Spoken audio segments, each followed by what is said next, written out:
Right, now we'll continue with part 2, chapter 13, Global Human Resource Management. Okay, now in this chapter, I want you to be able to discuss the pros and cons of having different approaches to staffing policy in international business. And I'll try to explain to you the concept of expatriate managers failure and how to reduce this failure.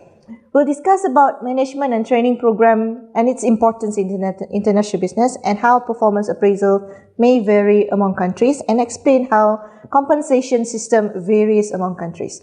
Right, now what is global human resource management? Now, it's like human resource management, okay, except that it is carried in an international environment setting. So it's a set of activities a firm carries out in using its human resources effectively in an international environment setting.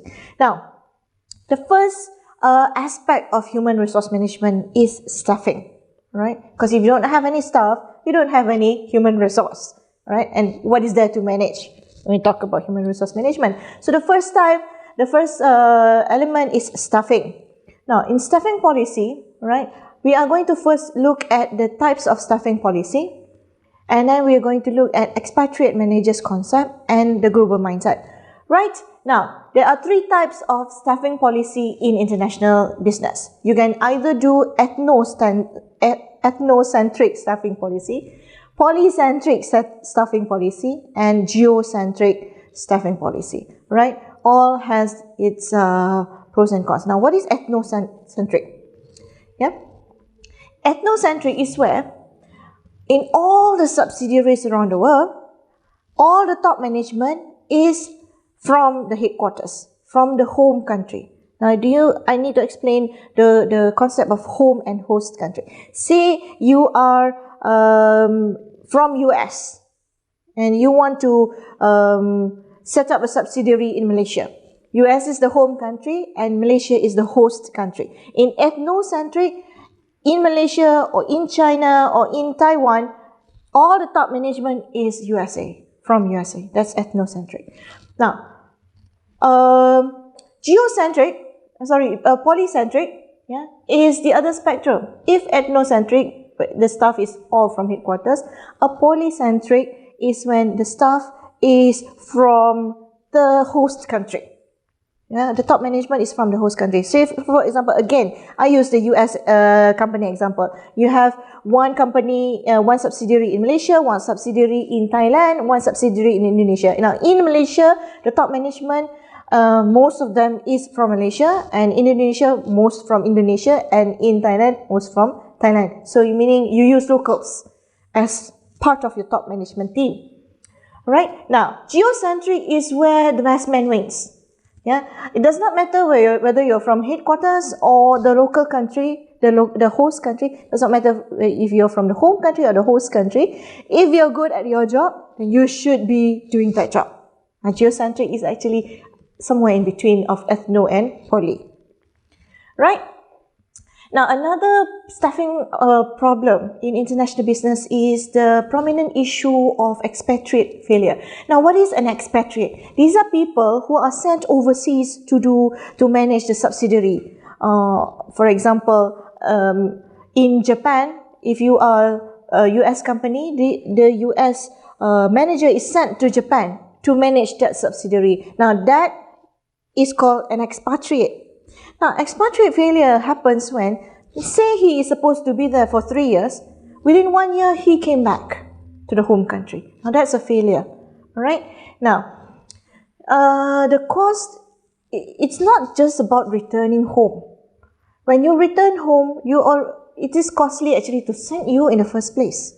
So, when you return home, it becomes even costlier. So, the cost of expatriate failure can be quite substantial. For example, if you read the Hills book, it can cost up to US 600,000 to send an expatriate, and then when he returns home, you lose 600,000 US dollar, for example.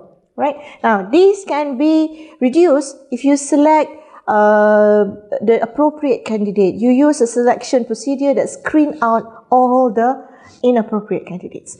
Right? Now, the second in human resource management, second issue is training and development. Training and development is where I want to concentrate on expatriate. Right? How do you train the expatriate managers, all right? And you have to give them some training before they go off, right? Because they're going off to a different culture. Probably you should give them language training or whatever culture training that they need when they function there, right? Now, once the expatriate have finished their stint there, yeah, we're not talking about failures, they have finished their 3 years there, for example, you send them for 3 years, they have finished their 3 years, they have to come back. Now, what do you do when they come back? This is what we call repatriation of expatriate. They have to be trained actually, they have to be developed, because sometimes they have been there for a long time. They do not know what's happening in the home country. When they come back, you have to retrain them, right?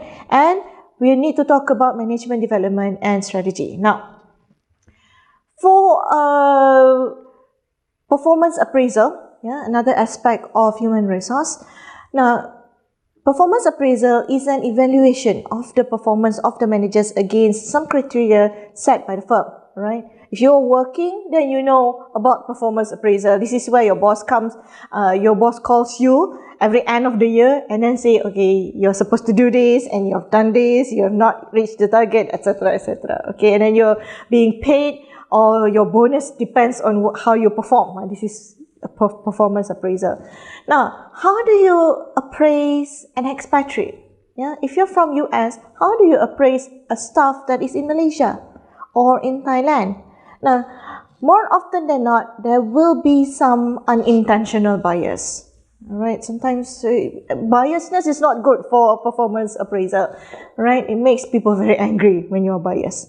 Right? So, to reduce unintentional bias, you could take several steps. For example, you could ask the on-site manager's opinion on how that staff is performing, or a former expatriate who has served in the same location can be used or can be involved in the appraisal process. Now, this issue, another issue in another element in human resource management is compensation. Compensation is being paid. Okay, don't tell me you work for nothing unless you're doing it for charity. But when we go to work, we want to get paid. And this is what we call compensation. Now, problem is that how do you pay? How is the payment or compensation in international business? It's very complicated. The thing is that every country has different economic levels. For example, even in the same country, for example, Malaysia, yeah, I'm from Kedah. I can eat a plate of rice with a full array of condiments or full plate of meats and vegetables for only what? I can get it for $7. But if you go to KL, the same plate would probably cost you double. So you see, this is the same country. This is the same country. Can you imagine going overseas? For example, when I was studying in the UK, yeah, a plate of rice in the Malaysian embassy cost me £4.75. Times with that time it was £1 to £7, £1 to £7 times $28 for a plate of rice. Yeah, so there are national differences. So the level of payment or how much they are being paid should also be different, and this is very complicated, right? Companies have been facing a lot of problems in compensating their expatriate, how they should be paid, when they should be paid, because you need to look at the exchange rate also.